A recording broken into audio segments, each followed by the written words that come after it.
Hello friends, hope you're doing really well today. And in this video series, we are just going to talk about if you're feeling tired, if you're feeling overwhelmed, here's what to do. Let's make it really simple.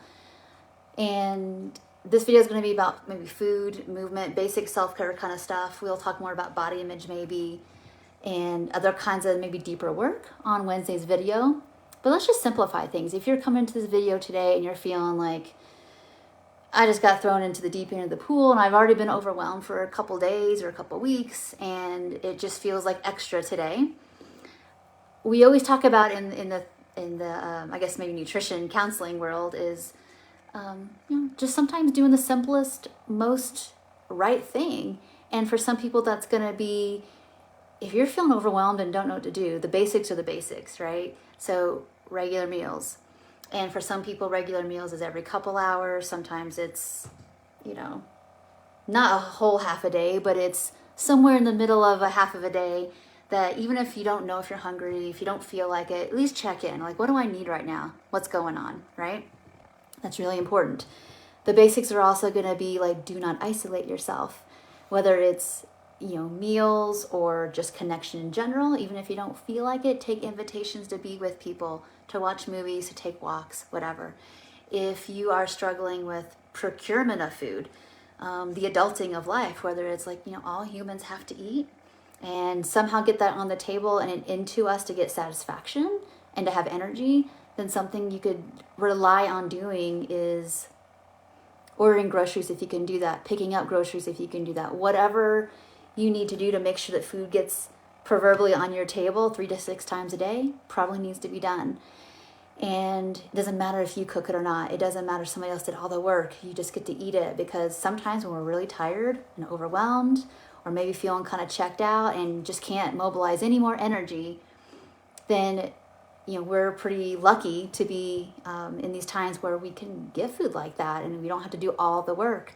And as we kind of recharge and mobilize for working on the things that are draining the energy in the first place, at least food can be the anchor. At least regular meals can be an anchor. At least a consistent sleep schedule can be an anchor. At least some sunshine and a person you can always text, or a station like this you can always go to and find some encouraging things. Those can be daily go-to. So it's time to not overcomplicate things. When we feel tired, overwhelmed, exhausted, we tend to collapse. And then even the simple things feel like excruciatingly hard. So this video is about just coming back full circle. What are the basics? Is sleep, shelter, food, and hopefully if you're watching this video, you've got the basics of enough food and enough shelter and enough water. And I'm hoping you're watching this and you're at a little bit higher level. It's like, yeah, I have access to people and a regular routine and enough resourcing to be able to do these things. If you don't, please reach out to me if you're watching this. If you do and you're just like, oh, I was really overcomplicating this, that I have to make all my food from scratch. Everybody cares what I'm doing. Actually, no one does. We just want you to be present and have more of you inhabiting even the times, like having more capacity and resiliency, even in times that are difficult. It doesn't have to be perfect with the eating, with the food. It may not be your ideal, but that's not what's necessary. Fed is best. Cared for is best. Feeling connected is best.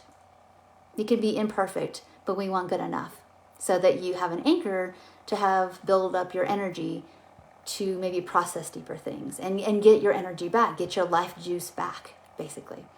So if you need some more specific examples, if you want to give me more of your, like, where are you feeling stuck? Where are you like, I know what I need to do, but I can't get going. And like, this is what feels hard. And I don't know why it's so hard. I'll give you a little quick example for me.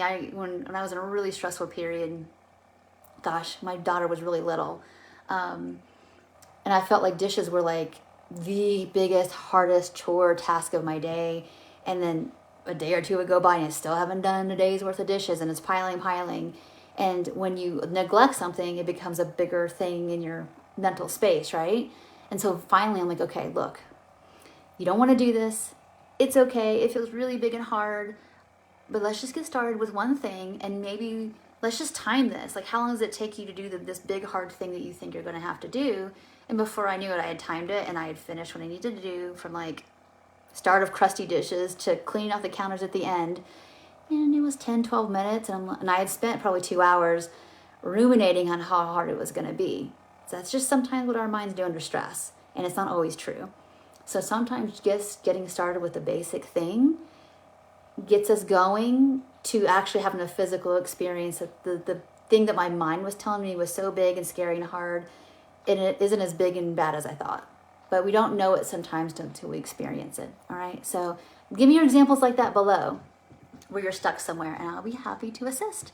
Thank you so much for watching. If you felt like this was nourishing for you, please share it with your friends. We're all in these different seasons of life together, sometimes not at the same time, but sometimes we are.